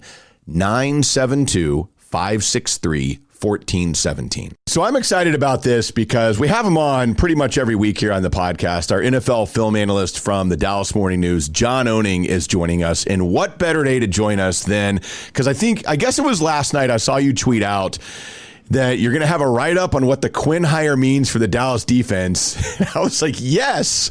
And the day that it's coming out, you can read about that. But before perhaps you even read about it, you can listen to him tell you about it. So, John, what do you think that this Dan Quinn hire means for the Dallas Cowboys? I think it's interesting. I think Quinn brings an interesting mashup of schematic tendencies that kind of plays into what the Cowboys did in 2018 and 2019 when Chris Richard and Rod Marinelli were running the show, and then with some elements of what Nolan was using last year with the Cowboys. It's going to be interesting to go back to that cover 3 base system, you know, that Pete Carroll cover 3 where they're playing 3 deep, 4 under zone defense where they're trying to keep everything in front of them, try to force opposing offenses to check the ball down, rally to the ball, all that stuff. And then they're going to try to be +1 against the run. They're going to try to throw bodies. They're going to stack the box. They're going to try to use math to defend the run rather than relying on just their players to get off blocks, you know, to win their one-on-one matchups. Quinn is a major proponent of being +1 and funneling runners to an unblocked defender. And I think that's something that mainly excites me as someone who had to watch that Cowboys run defense last year, how they were consistently in neutral boxes or even sometimes in light boxes, and they were just getting completely ran over last year. I still do have some worry about playing in a rather simplistic coverage scheme on the back end, just because of how easy. I don't want to say easy, but how the best quarterbacks in the NFL do a good job picking apart those kind of defenses, especially when the defense doesn't have elite caliber talent. And I don't know if you guys have noticed, the Cowboys do not have that on their defense. Nope, they sure don't. They do not. So the thing is, when the Cowboys have an offense that's supposed to be as prolific as Dallas is in 2021, given that they re-signed Dak Prescott, the defense doesn't have to be elite. They just kind of have to be in that I put the 12 to 18 kind of in that average area, that middling defense area. For the Cowboys to be successful, they don't need them to be a top 10 unit, but they just can't have them be a bottom 5, bottom 10 unit. If they can hover around that middling area, that's going to be plenty. That'll do plenty good enough job given what the offense is going to contribute. I would guess they're probably going to average, upwards of 28 points per game next year with the firepower they have. So Quinn is walking into a situation where he's kind of going to be a difficult haul, but he's going to have his life made easier by the offense. So, there's things to be excited about returning to a system that is much more sound against the run, I would say. But then the worry about being simplistic with the lack of talent the Cowboys have on the back end is a little bit worrisome. So I think depending on what kind of Cowboys fan, if you look at the glass half full or half empty, you can really have it either way with this hire, in my opinion. Now, I'm curious because of with Mike Nolan, he brought the term designated pass rusher to us. How does a guy like Aldon Smith fit into this scheme? I think he fits well. The Seahawks and especially Quinn, he uses a lot of different fronts. I mean, with the Falcons last year, he used a lot of 3-4 fronts. He used a lot of 4-2-5 and nickel situations. And he's a big proponent of bear fronts, where you put 3 interior defensive linemen over the top of the 3 interior offensive linemen. So the guard, center, and guard are covered. And what that does is that prevents interior double teams, and it prevents offensive linemen from being able to climb to the second level. So you've been seeing a lot of defenses utilize bear fronts against these outside zone heavy teams like the Rams and like the 49ers. And I think that's something you're going to see Quinn utilize a lot, that Nolan kind of experimented with a lot last year, but I don't think he really used it to maximize its effectiveness. And I think Quinn is going to use that a lot. And I think Aldon Smith can be used in a very similar fashion that he was used last year. I think he can be a stand-up, that kind of Sam linebacker that Nolan used last year. Quinn uses that in his front, especially when they go to their 4-3 under defenses where they create a 5-man surface, similar to what the Cowboys, almost the exact same as what the Cowboys did a ton last year. So I think his role will be very similar. But I think the guy who this hire helps the most on the Cowboys front is going to be a guy like Randy Gregory, because he's going to fit in really nicely into what Dan Quinn and the Pete Carroll coaching tree calls the Leo role. And basically what a Leo is just a fancy name for a weak side defensive end who plays with a very loose alignment. So he's playing in a lot of wide 9 outside of a ghost tight end. He's playing with those wide alignments, and that's going to enable him to put a lot of pressure on opposing offensive tackles as a pass rusher, because they're going to have to kick out into space and play more on an island. So that guard, unless they're running a half slide toward that direction, the tackle is going to be on an island, and that's going to give Randy Gregory a lot of two-way goes so he can work his inside counters or utilize his speed. And I think that's really going to maximize his effectiveness rather than the kind of tighter alignments that he was being utilized under Nolan, where he still had a ton of success, but I don't think that's where he's optimized. Now, obviously, the Cowboys, and we all were in agreement, they don't have a lot of elite players on this defense at all, especially in the secondary, but they do have the number 10 pick in the draft. If it is going to be a defensive player there, and I know how much you love Patrick Surtain, who we all saw last night in the national championship game with Alabama, what would a player like that do in a defense that Dan Quinn would deploy?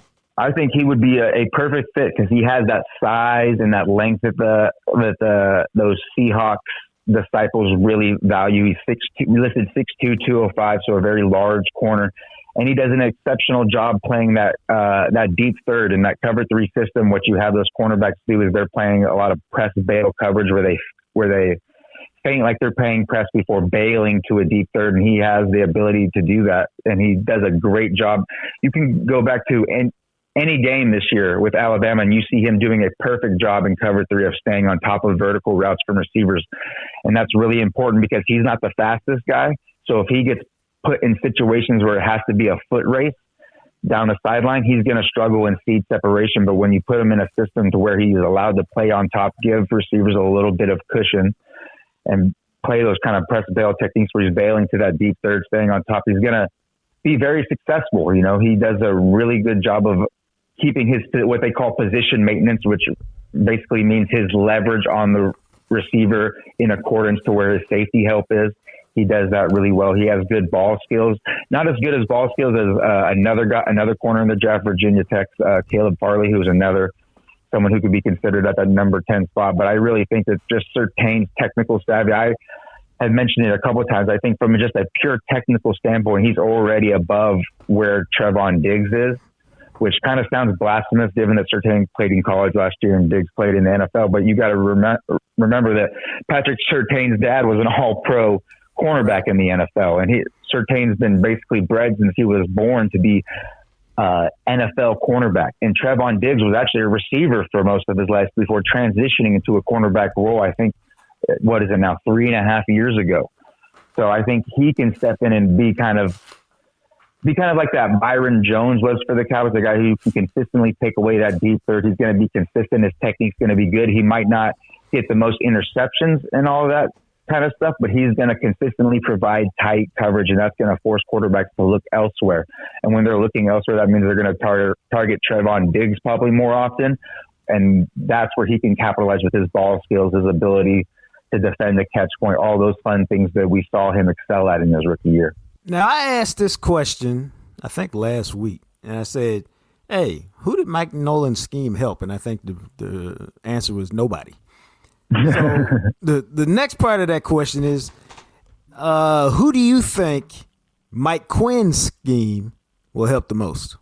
Well, like I was saying before, definitely Randy Gregory in that Leo role is going to be something that's really going to be effective. And I think something we really need to watch, I think Randy Gregory is going to be really optimized in those loose alignments, those wide 9 alignments that he's going to get on the weak side where they don't have tight end to help to create those one-on-one matchups. But I also think it's going to help Trevon Diggs. I think it's going to help Donovan Wilson too. I think Donovan Wilson they're really going to simplify his role. We don't know who the other safety is going to be yet. We don't know if the Cowboys are going to re-sign Xavier Woods, go out and sign someone in free agency or draft someone. But I would guess he's going to kind of play in that Cam Chancellor box safety role. And I think that really highlights his strength, his ability to be an effective hammer in the run game, and also his ability to kind of melt with coverages and zone coverages and make plays in the short to intermediate passing game as well. I think that kind of role really fits what his skill set is into this point, rather than just playing him in a ton of different roles like the Cowboys used last year. They were really trying to maintain the versatility and the interchangeability of their safeties last year. And this year, I think you're going to see more definitive roles for the safeties. And I think that's really going to help Donovan Wilson just continue to progress as a player. I think it's interesting when you look at this defense, and you kind of brought it up. Obviously, they've got 3 dudes in the secondary who are free agents with Woods and Cheeto and Jordan Lewis. They can walk away from Jalen Smith. There's a couple of other guys that you could move on from. When you look at this defense, who would you let go in free agency as this team moves into 2021? I think the first one, especially given the talent at his position in the draft and free agency, I think Jordan Lewis is a guy that you could probably let go. Xavier Woods, the fact that they're returning back to the Seattle kind of coverages and defenses makes me before this, I was really out on re-signing Xavier Woods and going out and signing someone like a Marcus May from the New York Jets. But now that they're playing in this Seahawks kind of scheme, I'm a little more amendable to re-signing him. And then another guy I think you can let walk, as we talked earlier, is Alvin Smith. I really don't think he's entirely necessary on this front. I think you can replace him in the draft or in free agency. Unless he's going to be coming back on the cheap, I think that's a place that you can really save money this year and not really lose too much in terms of this scheme. So those are kind of the main guys that I would say that I would be willing to let go. And need some more time. Always, I would rather be right than the Cowboys be better. Let's be honest. Exactly right. So outside of cornerback and Surtain, whether that's going to be the pick at 10 or not, who knows? But I know that you've already started looking at this. I saw that you had already done the draft machine and you've got that going. Who else do you like that's attainable earlier in the draft at maybe whether it's the first pick or the second pick in that second round that the Cowboys might be looking at? One guy who I've really taken a liking to is this nose tackle from NC State, and his name is Alum McNeil. He's a 6'2", 320-pound nose tackle. He plays a true nose, so he's head up on the center at NC State, but they'll also shade him on the center and even slide him out to a 3 technique position on occasion. But he's just so strong at the point of attack. He reads blocks better than any other defensive tackle I've seen. He does a really good job, controlling blocks, shedding blocks. He does a really good job of, he can 2-gap, he can single gap, and he has enough athleticism to where he can potentially contribute as a pass rusher more than you expect your typical nose tackle to. So in those first and second and 10 situations where teams are using play action pass or drop back passing concepts, I think he's someone who can still provide value for you. Now the problem is the problem with him, the reason why he's probably not going to go in the first round or maybe even the first few picks of the second round is just because the NFL doesn't really value the nose tackles that much.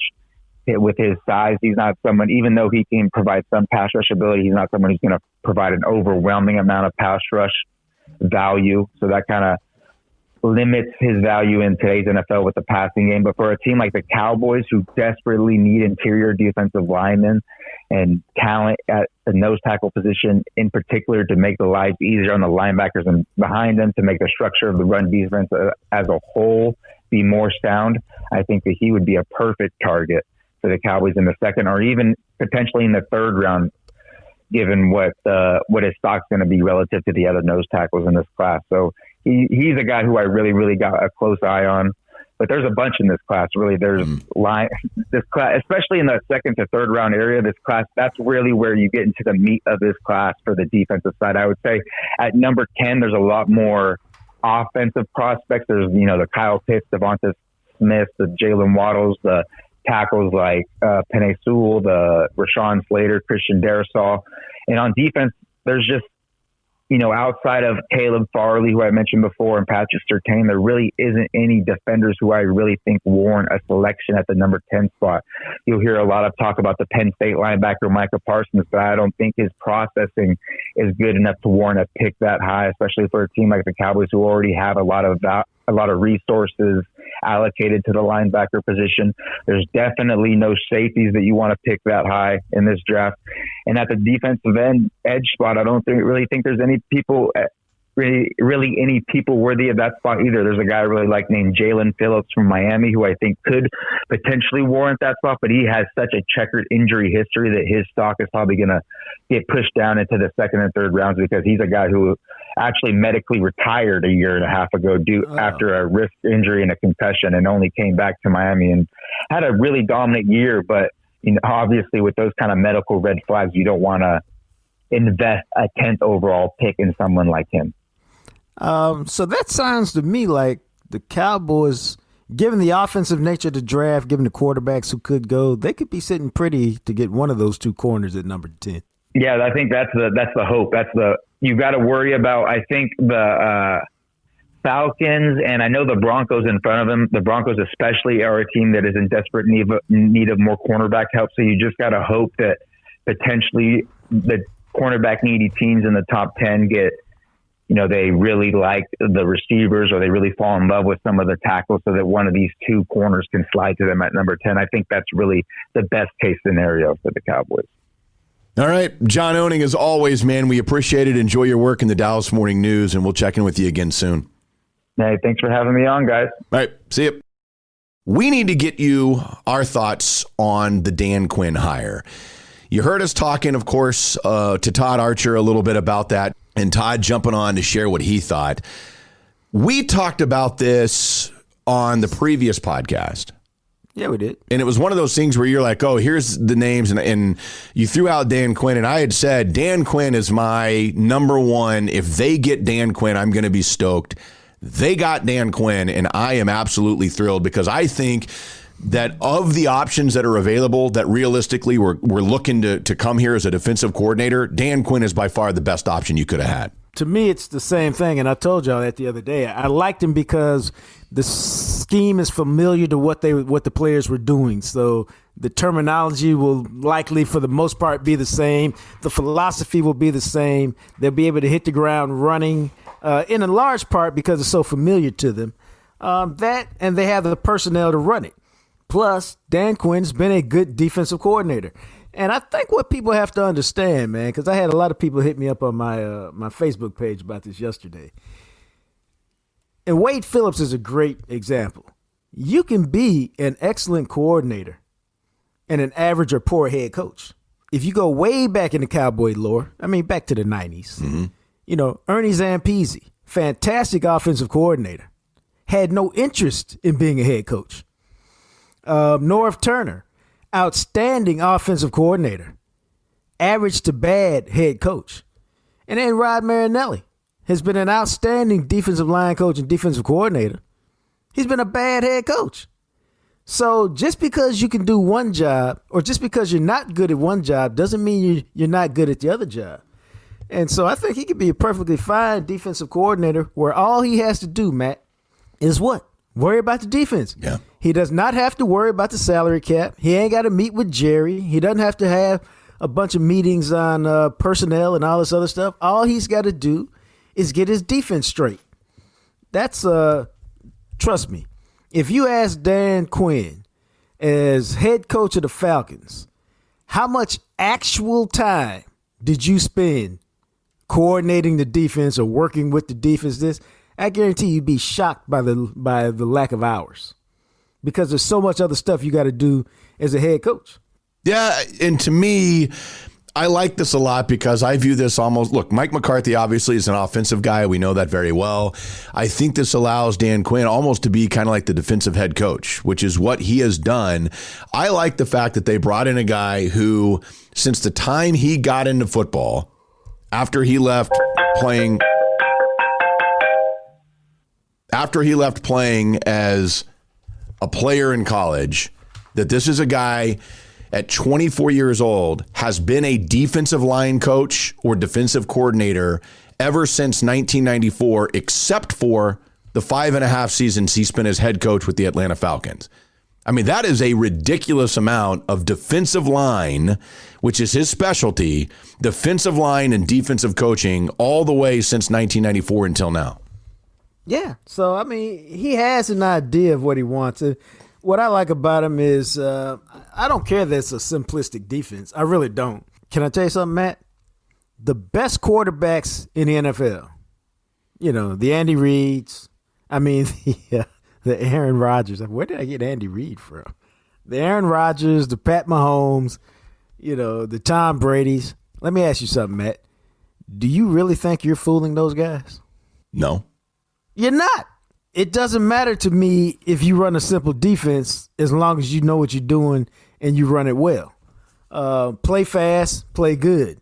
We've seen what happens when you run a scheme where they don't know what they're doing. There's all kind of busted coverages. This defense is really about this, man. You want teams to methodically drive the length of the field, and you hope that you got enough playmakers on your defense so that you may have a disruptive play, force a hold, a tackle for loss, a pass breakup, a turnover, something that ends the drive before they get down the field. Mm-hmm. It's old school defense because you're making them drive. You're not using a lot of exotic blitz packages. And you're saying we can make a play before you do. And that's the nature of the defense. Yeah, and another thing that I like, and again, I've never met Dan Quinn, obviously, and it's one of those things, I don't know what I make of his tenure as a head coach. I know that when he first got there, he turned him into a Super Bowl contender very quickly. I know that this was a dude that probably should have been fired, honestly, in 2019, and his team fought and fought for him to remain the head coach. They brought him back this year. And you can read about it. You can look at the guys that were in Seattle that are now elsewhere. You can look at the guys that are in Atlanta. This is a players coach that players absolutely love playing for. Now, is that going to matter long term? I don't know. But I think it's going to be a big change from what they experienced with Mike Nolan. And I think that that's going to be a good thing. As bad as this defense was, for a guy like this to comes in, a young, energetic, fired up, Pete Carroll type coach that I think is really going to be able to figure out a way to get the best out of. And maybe the best is not better than average. I don't know. But I think Dan Quinn is a guy that can figure out how to get the best out of each of these guys. Well, all you ever want to do, man, is have a coach who can get you to maximize your potential, whatever that potential is. Can you maximize it? And that's the best thing. But now this is just me, man. But I think there's something to this. I think there's something to guys on this team know Dan Quinn, players. Like if they hear the name, they go, "Oh, yeah, that guy was with the Legion of Boom. That guy was in the Super Bowl. That guy coached the Falcons." This is just me now, and I haven't talked to anybody about this. I bet you most defensive players on this team had no idea who Mike Nolan was. Fair. Because he was a fairly anonymous linebackers coach. Mm-hmm. He hadn't been a head coach in a long time. The teams he was on hadn't really done anything per se for him to be in the limelight. And so what I'm saying is when Dan Quinn shows up, the buy-in factor immediately is higher just because they've heard him. They've called their boys on the Falcons. Yo, what's up with this dude? Oh, he's great. You'll love him. Da-da-da-da-da.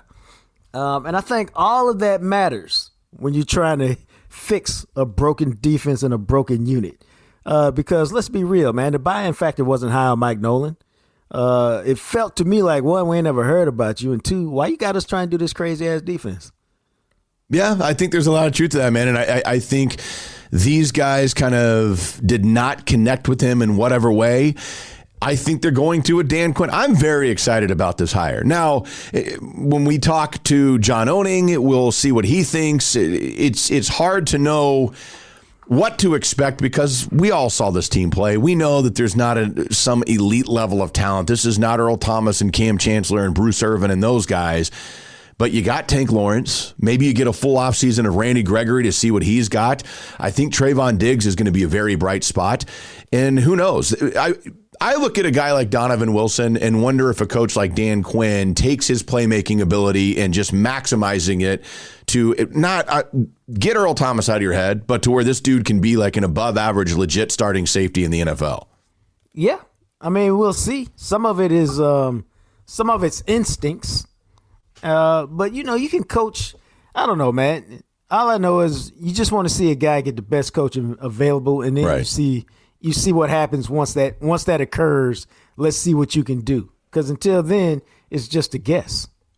It is just a guess, but, man, absolutely phenomenal that you've got Dan Quinn as your defensive head coach now, or your defensive coordinator. And I think that that's one of those things, he's going to be motivated. He wants to show that, hey, he can still do it. And to your earlier point, maybe he's one of those guys that's just a elite level defensive coordinator. Although, to be fair, he did take Atlanta to a Super Bowl. I mean, this is a dude who took Seattle to a Super Bowl as a defensive coordinator, won one, lost one while they were there, and then, of course, took Atlanta and was the defensive coordinator. And, yeah, I guess you could point at him and say, yeah, but he coordinated a defense that gave up a 28-3 halftime lead. I mean, that is true. It is. Part of your story. I'm going to tell you this right now. If he coordinates a Dallas Cowboys defense to a Super Bowl, I'm good. I'll take it. Yeah, I bet you will. I will take it because, and I've said this many times, I'm not buying gear until there's a Super Bowl on it. Now, I might even buy a Super Bowl matchup T-shirt just because, depending on the way it looks, I always think it's cool with the two helmets, but we'll see. I'm getting way ahead of myself. Yeah, you are. But I'm excited. I think Kellen Moore on offense for 3 years, Dan Quinn on defense for 3 years, maybe Mike McCarthy, this will wake him up. I mean, this is not, and that's what we talked, this is not Mike McCarthy guy. This is not his brother-in-law or his sister's ex-boyfriend that they used to party together in college or whatever. This is just a guy that is the best hire that you don't have to have that connection with. I just remembered that I am going to have to make a trip out there tomorrow on Wednesday when many of you are listening to this. I will be swinging by Beer Geek Shop in downtown Rockwall, grabbing our beers for Just the Sip coming up here later this week, and of course grabbing some other things just for me for the weekend. But Beer Geek Shop in downtown Rockwall, they are a phenomenal local family-owned place, husband and wife, Jason and Deidre. We told you about these guys for forever. I'm telling you.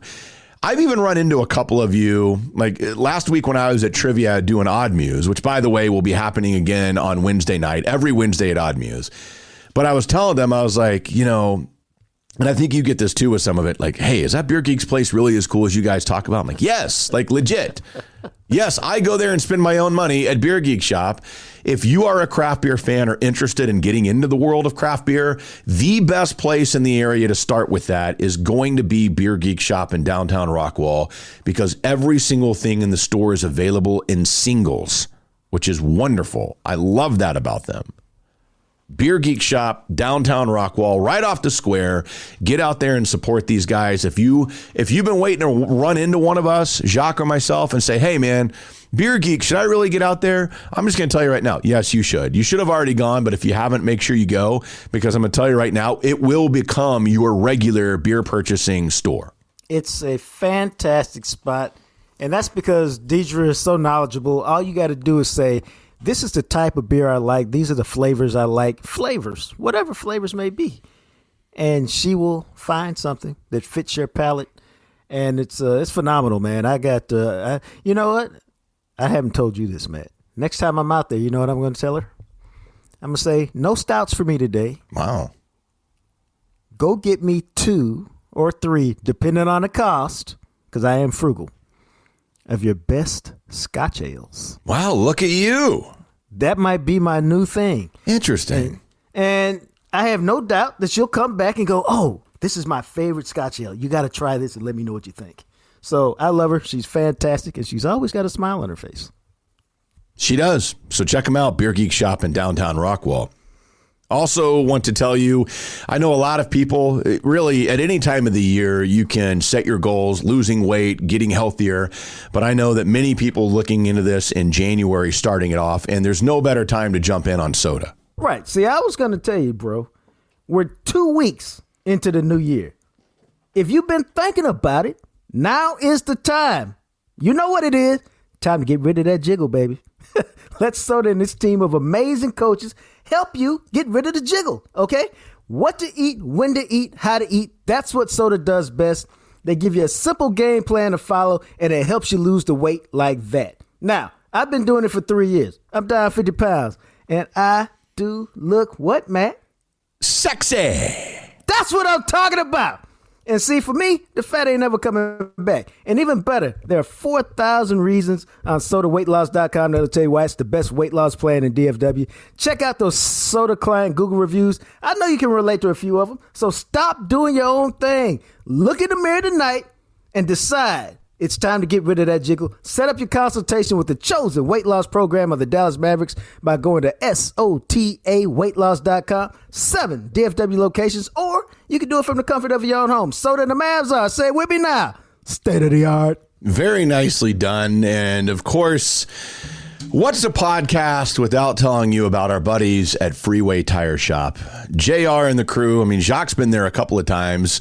At some point, I keep saying this, at some point in the next week or two, I mean, I don't have a choice. I'm going to have to get an oil change. Just got to make time for it to get over there at Freeway Tire Shop and get that taken care of. Because whether it's an oil change or an alignment, general mechanic work, and of course, I just had a buddy of mine was talking about this the other day. He's like, man, you know what sucks being an adult is you get your stimulus check and you immediately have to go and get new tires. I was like, yeah, I mean, welcome to the world. That's where Freeway Tire Shop can come in handy for you. Competitive pricing, elite customer service. They are offering for the Jam Session audience only. Make sure you let them know when you go that you are a Jam Session podcast listener, and you will get 10% off up on your first $500 spend, which is a fantastic offer. And then 5% after that. And just to let y'all know, the lovely Lorraine is using that discount today. Excellent. She's on her way to pick up her car right now. Oh, I'm going to be using that discount. Don't worry. I will make sure that they know. I might even put on my Jam Session podcast T-shirt when I get over there and be like, hey, JR, I finally made it over. I know you've been hearing me say it forever, but yes, my oil does need to be changed. Dude, I need to talk to JR about that. I need to say, JR, what about 15% if they walk in with a Jam Session T-shirt? Oh, that's a good idea. He'll probably start laughing. That's just a recommendation. Yes. Don't go in there with your Jam Session T-shirt talking about, I heard we could get 15%. No. That's just a suggestion I got for my boy over there. We're thinking out loud right now. All right. What we can tell you is that at Freeway Tire Shop, you get 10% off on your first $500, 5% off after that. So get on over there. You can make an appointment and request a quote at freewaytireshop.com. We continue here and excited to welcome in a man that knows the Dallas Cowboys' latest defensive hire very well, having covered him for the last 5+ seasons in Atlanta. The Atlanta Falcons beat writer for the Atlanta Journal-Constitution. It is D. Orlando Ledbetter. How you doing today? Hey, Matt, I'm doing great. Thanks for having me on the show. We appreciate it. Yeah, why you ask Ledbetter the original question you asked me? I was about to. I was just about to. Okay, go ahead. I was going to say, before we get started, the question all of us want to know is, are you currently wearing a bow tie? Not currently, but, I'm working from home in my Adidas Run DMC warm-up today. Nice. Yeah, I wondered if you wore the bow tie at home when you were working, or I guess not. Yeah, for Zoom meetings, I will throw on the bow tie. If I'm doing some video or post games, I want to dress the part. Now, so I got two facts that y'all might not know about my boy. I met Ledbetter, and I've called him Ledbetter forever, when I was an intern at the Cincinnati Enquirer, and he was working there, and he showed me the ropes. So that was 1987. Wow. So that's how long I've known him. And number two, he was a practicing attorney. Or he has been, and he teaches law. Yeah, that's correct. Went to University of Cincinnati Law, graduated in 90, admitted to practice law in the great state of Wisconsin, and did a little work down here when I was out of the journalism business for 3 years doing little workers' employment law, suing companies for violating the Title VII Act. So, yeah. See? Not many journalists or lawyers. Yeah, I was going to say, that's very impressive. That's a busy life right there, man. Yeah. Talk communications law and entertainment law at Clark Atlanta for a little while, too. But. Wow. Right. Now, the real question, is Dan Quinn any good? Yes, he is, Josh. I was impressed with the Super Bowl. That won me over when they really locked down Peyton Manning and made him look ordinary in that game. Coming here, they couldn't get the pieces right to fit his scheme and style of play. I really liked that they were physical, really going to hit you in the mouth. But they, it just didn't come together. They couldn't get the pass rush. The coaches didn't get along. He kept flipping his coaching staff. Lack of continuity eventually started to show on the football field. What type of coach, how would you describe Dan Quinn and what Cowboys fans can expect to see as a defensive guy? Yeah, everybody's going to, they're going to love him. He's going to be a good teacher.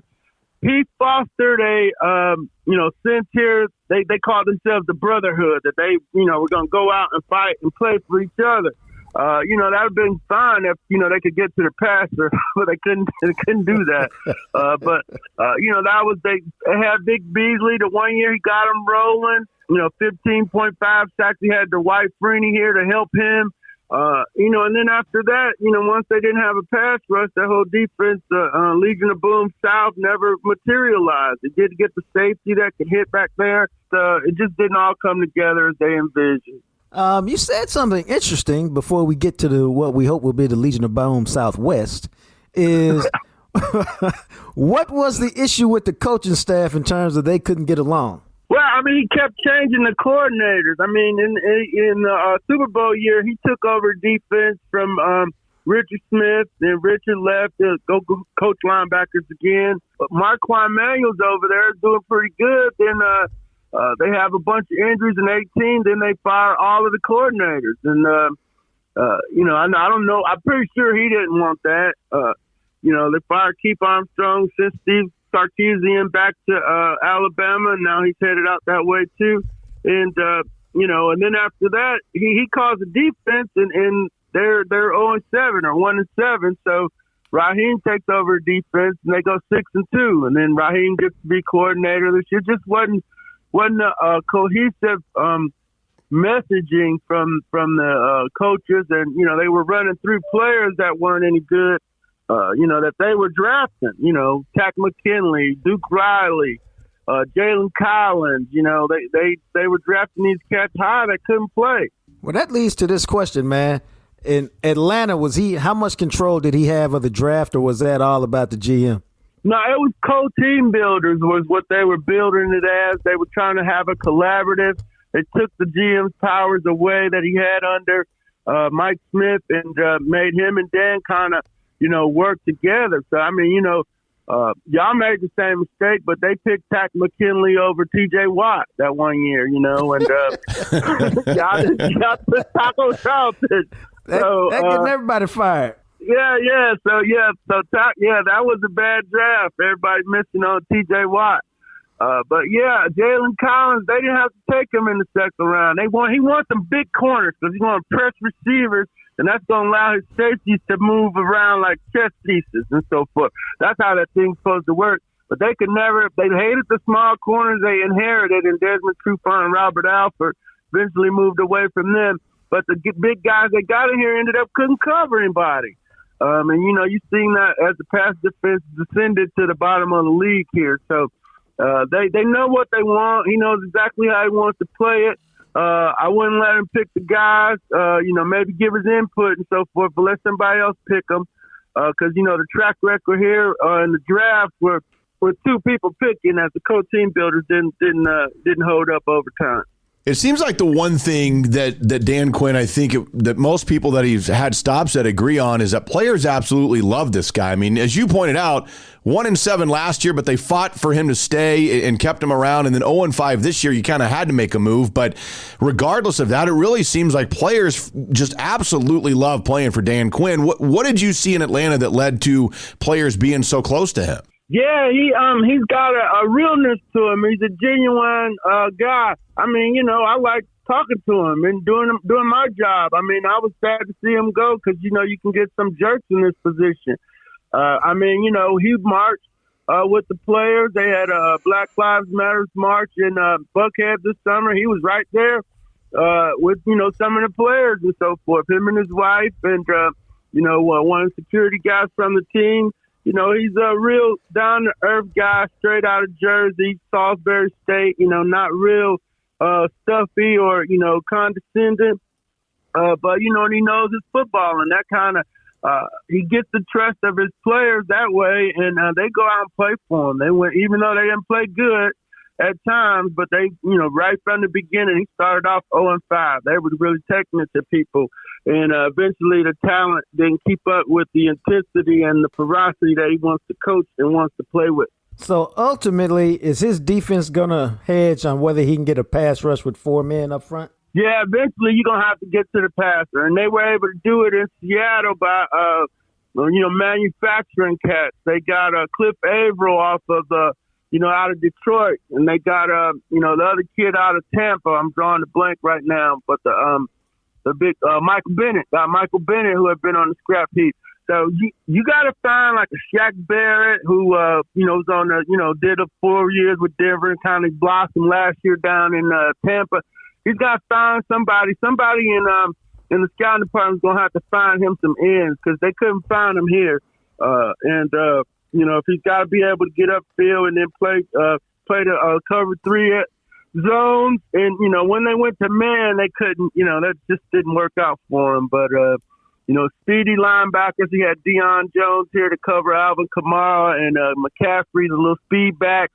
The tight ends are gonna have to be covered by one of the strong side backer or the strong safety. But yeah, he's gonna want a man up sometime. He found out he couldn't just sit in that Legion of Boom cover 3 all day. And make stuff happen and blow people up from there. So he's grown. I saw some growth in his play calling and mixing up other defenses here. Just the talent wasn't able to come through for him. I'm kind of curious. This is not a Dan Quinn question, but a Falcons question, because being in the top 5 of the draft with that 4th pick this year, early on, it looks like a lot of people are mocking a quarterback to Atlanta. Do you see that?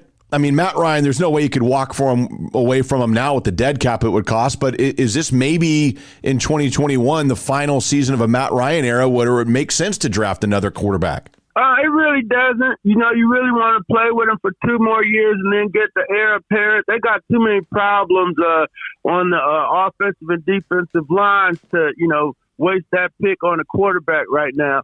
However, the stadium was half full and folks are defaulting on their PSLs. And, if they can go get one of the Georgia kids, Trevor Lawrence from Cartersville, Georgia, or Justin Fields from right up the road here in Kennesaw, Georgia, that would ignite the fan base. That would truly get the folks fired back up. But that's not, what they need football-wise. Orlando Ledbetter, man, we appreciate it. Thanks for the conversation and shedding some light on Dan Quinn. Well, I certainly appreciate you all having me. It's great talking about things with my old intern, my favorite intern of all time. Awesome. All right, bro. I appreciate you. All right. Y'all take care. You too. Care. All right, dog. Yeah, I got to tell you, because it's really interesting. That dude, and obviously I don't know him, obviously, but having done when we were on the radio, we would do Cowboys pregame show. I did it with Nate Newton for, 4 seasons and then however many games before they double birded us earlier this year or last year. And every time that we had the Falcons, the Cowboys played them a couple of times, maybe 3 times in the last few years. Right. And Orlando Ledbetter would be our pregame guest when we would go behind enemy lines. And that dude was always the nicest guy, always signed off like that, like, thank you so much and all this. Like, I was like, man, thank me. You're the one that's giving your time. I just always thought he was just a super nice guy.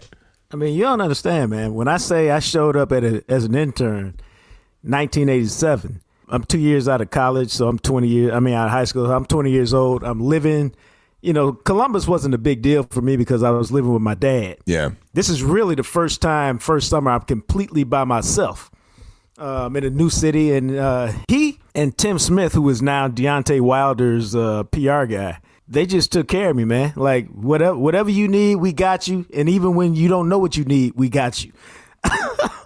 And so he's been my boy for 30-some years, man. God, it's amazing. It's really wild. Sometime at some point, I think it would be cool, and we're getting into the offseason now. We're still going to talk Cowboys. As a matter of fact, we've got a few Cowboys things we want to get into here in the next few podcasts. We're going to get into the draft and taking a look at prospects and doing the draft machine and all that. But we need to remember, because I've got some wild stories from waiting tables, but one thing I want to talk to you about is some of the stops you've had in your journalism career and some of the people that you've worked with.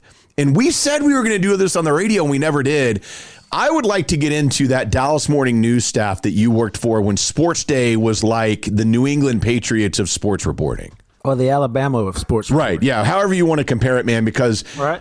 It was the go-to, hands down, best sports writing department in the country. And I even recognized that at the time when I think I was like a teenager, just from the names that were at that paper. No, it was the Mecca, man, and it was the spot to be, and that is a great conversation.